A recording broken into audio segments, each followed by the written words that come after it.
midst of them, he rose up and passed through them. Now, let me make this observation. There's two observations.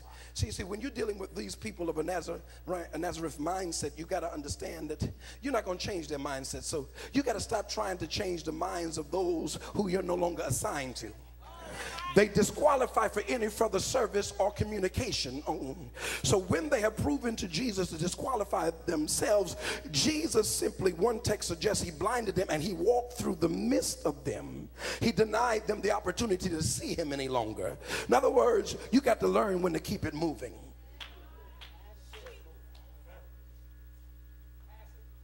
He passed through them, but notice before he passed through them, they had him out on a limb. Had him out on a ledge trying to. Can I submit to you, anybody that you're no longer assigned to is someone that's trying to throw you off a cliff, or they're trying to throw you off your game whereby you'll lose your passion. The wrong people in your circle will always break down, subtract your passion, get you out there. Maybe it's not a physical thing, but since you've been connected, you haven't been the same emotionally or spiritually. You're no longer dependable. You don't show up on your assignment on time. Some of you are sitting among people whose influence you're wearing and you don't realize that they've gotten to you. So you got to learn, precious heart. You look at me and you look at me good, darling. You look at me. You got to learn that people can only do to you what you volunteer. See, when it starts being revealed to you that they disqualify, it's not up to them to leave you, it's up to you to leave them.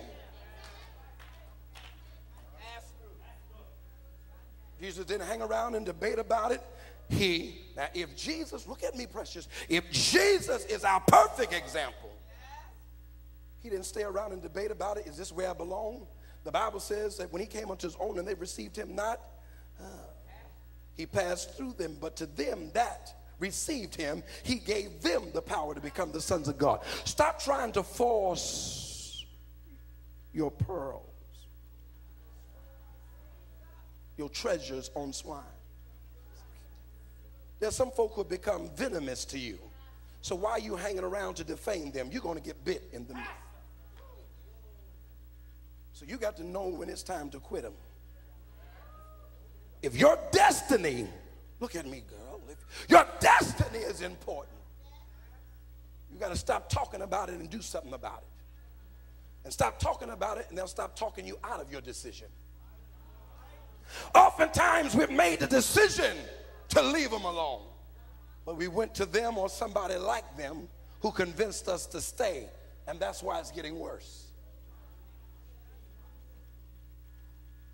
When a woman has had enough of a man, she'll leave overnight with the clothes on her back. She's not going to take the time to gather up what the future is going to replace.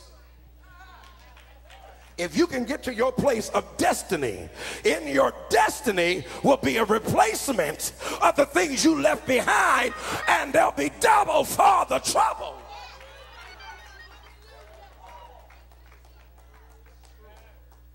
Okay, I'm done. I'm just about at verse 30, I think. So I can go ahead and close it. I think I'm at verse 30. I think, and you know, I need a script. I'd be a better preacher if I script my stuff, Bishop. But I think and it's in verse 30. He passing through them went his way. But now notice where his going took him. Down to Capernaum. Some of you have attempted to return to your passion, but in the attempt to return to your passion, it appears you were going down.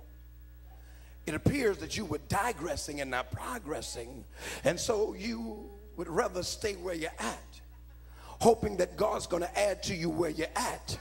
But when God is ready to increase you, he starts with decreasing you.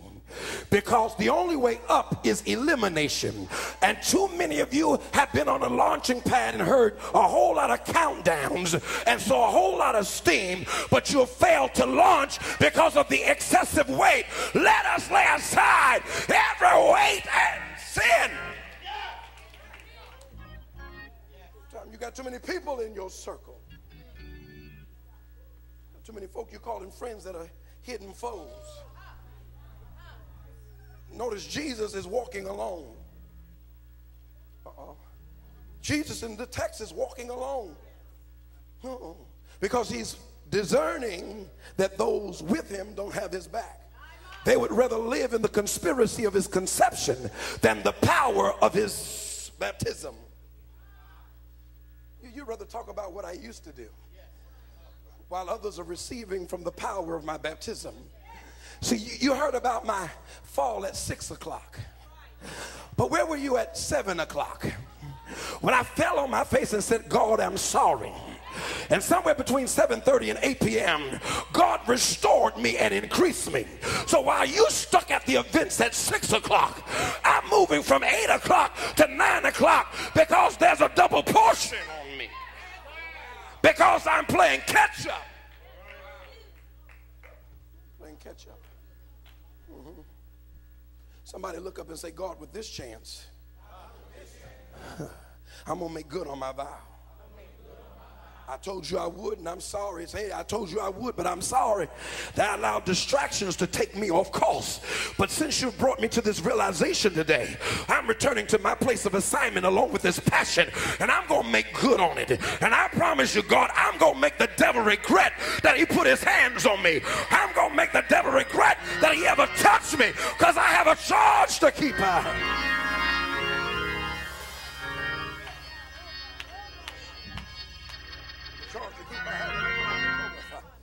I almost lost my footing.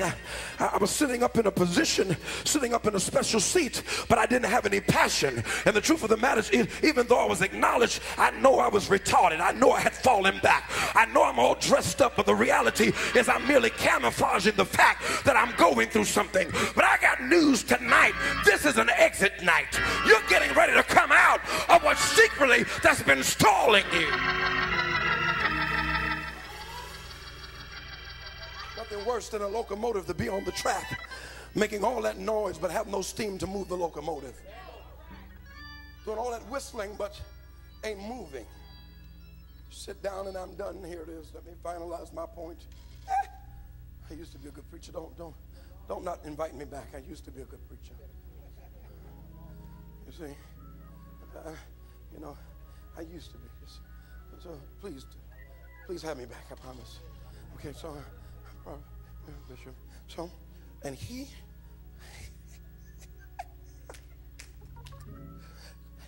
went down to Capernaum. Touch your neighbor and say, it necessitates a separation,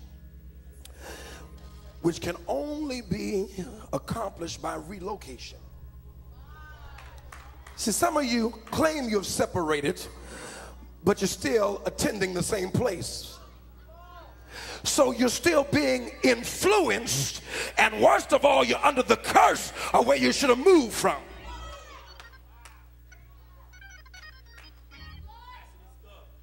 Abraham, if you want to be a father of nations, you got to leave your father's house. I didn't say cease to love him, but your father is an idolater. He worshiped idol gods. I'm trying to create a whole new people, whole new race of people, and I can't get the race out of you while in the house of a man that's cursed. So how are you going to ascribe to greatness when you're hanging out with chickens? They make a lot of noise. They've got wings, but they can't fly. So you're talking about you're going to take flight, not hanging out with chickens. You're going to run, and y'all know I'm talking right. Somebody here, they go to a church where everybody runs in circles, but nobody takes flight. They're good for running around the building, but nobody's taking flight. If I'm running, I'm getting up to liftoff speed. I got plans to take off. Yeah, God. Yeah, now, I gotta go. I see your faces. I see. Oh, God. So, the Bible says, That said that, and he went down to Capernaum, but it's in Capernaum that the apparent